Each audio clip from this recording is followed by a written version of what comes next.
componentes de hardware do computador. Quando nós falamos de componentes de hardware, sempre lembrar a parte física da informática, aquilo que é palpável, aquilo que eu posso tocar. Exemplo aí na tua tela, o monitor é palpável, posso tocar, é um dispositivo de hardware. O gabinete também, o teclado, o mouse, todos esses são exemplos de dispositivos de hardware que eu tenho dentro do meu computador. Até aí tranquilo. O único detalhe que eu posso ponderar aqui no começo de conversa é uma certa confusão que há entre o termo CPU, o que seria CPU, a unidade central de processamento. É muito comum as pessoas confundirem e acharem que a CPU é o gabinete do computador. Mas o gabinete do computador, como o próprio nome diz, é só um gabinete. Dentro desse gabinete tem vários componentes, mas o gabinete em si não é a CPU do computador. Nós temos aqui também, observa, uma placa-mãe. E aqui nós temos um processador desse computador. Quando me perguntam quem é a CPU, a resposta é imediata. Já que CPU significa unidade central de processamento, a CPU não é o gabinete, a CPU não é a placa-mãe do teu computador, a CPU é o processador do computador. O processador, esse pequeno componente, esse sim corresponde à CPU, a unidade central de processamento do teu computador. Por que isso? Bem, porque é aqui na CPU que os dados são processados de forma centralizada. É no processador onde o computador processa as informações de forma centralizada. Por isso, unidade central de processamento. Uma outra coisa importante, essa CPU, esse processador, ele vai conectado na placa-mãe.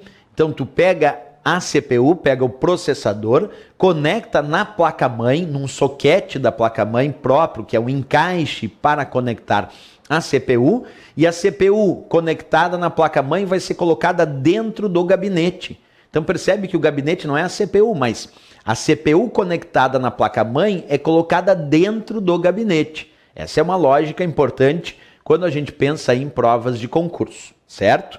Então, só para demonstrar um pouco aqui, essa ideia mais teórica de entendimento, tu imagina ali, ó, eu tenho a CPU sendo conectada na placa-mãe e aí dentro do gabinete. Aí um videozinho demonstrando então para vocês essa ideia. A CPU foi conectada na placa-mãe e por sua vez foi conectada no gabinete. Vamos repetir ali só para tu observar, ó. CPU sendo conectada na placa-mãe e a placa-mãe junto com a CPU colocada dentro do gabinete do teu computador. É assim que funciona, certo? Isso então nos dá a possibilidade de entendimento melhor sobre a própria placa-mãe, para entender um pouquinho os elementos que compõem essa placa-mãe. Observa, na placa-mãe do teu computador, que também pode em prova ser chamada de motherboard, existem vários encaixes. E alguns encaixes da placa-mãe servem para conectar placas de expansão. Esses encaixes da placa-mãe que servem para conectar placas de expansão, nós vamos chamar de slots. Então, slot são os encaixes da placa-mãe para a conexão de placas de expansão no teu computador. Como assim, professor, placa de expansão? Exemplo, eu quero conectar uma placa de rede no meu computador, eu vou conectar em algum slot dessa placa-mãe. Quero conectar uma placa de vídeo, vou conectar num slot. Quero conectar uma placa de som, vou conectar no slot. Então, slots são os encaixes da placa-mãe, da motherboard, para conectar placas de expansão, inclusive placas de memória RAM. A memória RAM, que é a memória principal do computador, também é conectada na placa-mãe em determinados slots específicos. Então, slot é para placas, placa de rede, placa de som, placa de vídeo, mas também para conectar placas de memória, como, por exemplo, as placas da memória RAM, que é a memória principal do teu computador, certo? Essa placa-mãe, chamada motherboard, ela também apresenta outros tipos de encaixes, como, por exemplo, o dito soquete. O soquete da placa-mãe é o encaixe que serve para conectar o processador. Aqui, ó, eu tenho o soquete dessa placa-mãe, que é o encaixe onde eu vou conectar o processador, a CPU do computador. Então, o processador, a CPU do computador, vai ser conectada justamente aí no soquete daquela placa-mãe. Então, temos os slots para as placas de expansão e temos o soquete como encaixe da placa-mãe para conectar o processador, para conectar a CPU do computador. O que mais nós temos, professor? Temos as portas. Uma placa-mãe, ela também apresenta o que chamamos de portas. As portas são encaixes da placa-mãe para conectar periféricos externos, aqueles periféricos que ficam fora do gabinete. Exemplo, eu posso conectar numa porta USB um teclado, um mouse, uma impressora, são periféricos que ficam fora do gabinete. Posso conectar através da porta paralela, da porta serial, da porta USB, porta PS2. Quer dizer, um computador vem com várias portas que são encaixes para os periféricos externos, aqueles que ficam fora do gabinete. Portanto, uma placa-mãe apresenta diversos encaixes. A placa-mãe apresenta slots para conectar placas de expansão.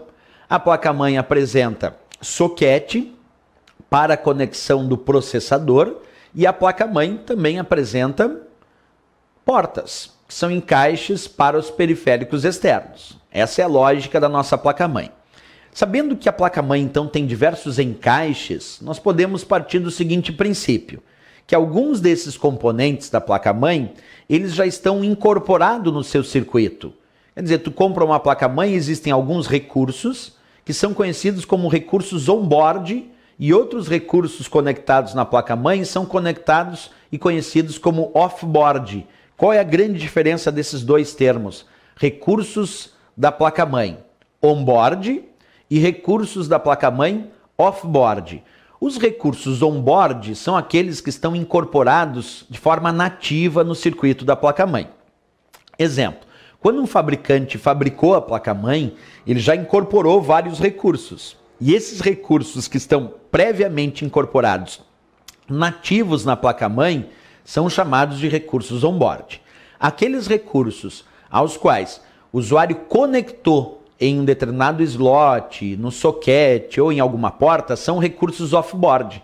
Off-board, então, são recursos conectados na placa-mãe através dos seus encaixes. E on-board são os recursos que vieram previamente incorporados no circuito da placa-mãe, que são nativos. O fabricante fabrica a placa-mãe e já incorpora alguns recursos. Esses são chamados de recursos on-board. Vamos observar isso, então, olhando aqui atentamente um exemplo de placa-mãe. Observa, aqui eu tenho uma placa-mãe e eu tenho uma placa de expansão. E eu gostaria de conectar esta placa de expansão na placa-mãe. Então eu vou pegar essa placa e vou conectar num slot da placa-mãe. Bem, eu vou dizer que essa placa, então, não pertence ao circuito nativo dessa placa-mãe. Ela vai ser conectada num slot. Portanto, essa placa eu vou conhecer como um recurso off-board dessa placa-mãe.